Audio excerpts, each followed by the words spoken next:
पुष्पा जी,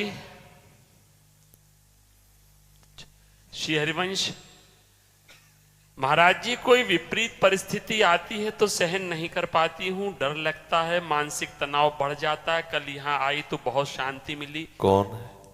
बड़ी मुश्किल से लिखने की हिम्मत जुटाई।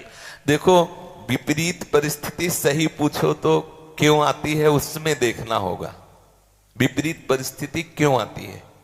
हमारे विपरीत कर्म हुए हैं इसलिए आती है। हमारे प्रभु के दरबार में कहीं भी किसी भी तरह से न्याय में त्रुटि नहीं होती। अब यह है कि आप प्रभु की शरण में हो गए, वो विपरीत परिस्थिति का विधान बन गया है तो प्रभु आपको अपनी गोद में लेके ऑपरेशन करवाएंगे चल के। लेकिन वो आएगा। जैसे फोड़ा तो हो गया है लेकिन डॉक्टर के पास ले जाएंगी तो सैया में नहीं, मां अपनी गोद में रखेगी, करो ऑपरेशन, मैं पकड़े। ऐसे भगवान मां की तरह दुलार करते हैं। विपरीत परिस्थिति में भगवान अपने भक्त को गोद में ले रहते और विपरीतता बहुत आनंद पूर्वक व्यतीत हो जाती, पर आएगी। क्योंकि जो जन्म जन्मांतरों में हमारे से ऐसे बड़े बड़े भयानक कर्म हुए जिनको हम नहीं जानते थे या जानकर भी वासना से प्रेरित होकर किए, तो न्यायाधीश प्रभु के दरबार में अन्याय नहीं होता। 100 थप्पड़ लगने होंगे तो 1-2 चपत में भले निपटावे लेकिन लगेगी। ये जरूर होगा कि ऐसे ही ऐसे चाहे लगेगी।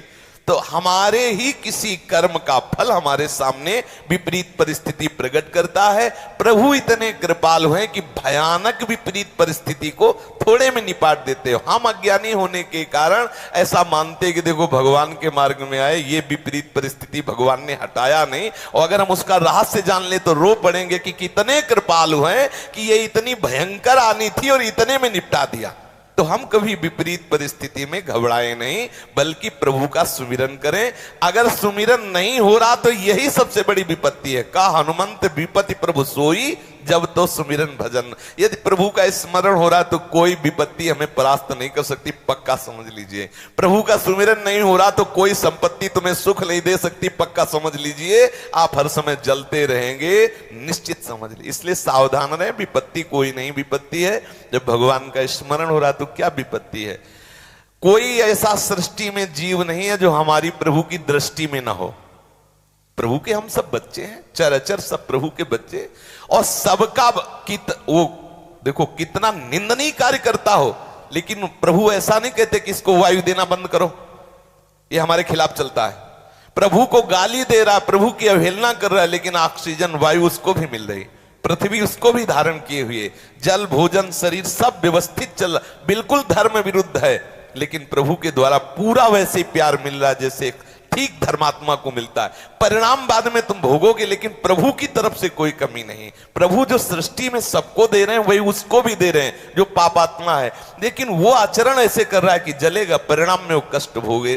प्रभु की तरफ से तो आप निश्चिंत हो जाओ, उनका नाम मंगल भवन है, उनकी तरफ से कभी कोई त्रुटि या मंगल होने वाला नहीं, क्योंकि वो सर्वज्ञ हैं, तुम्हारी हर बात जानते हैं। बड़े से बड़े विपरीत भाव को भी बहुत करुणा में निपाटते हैं।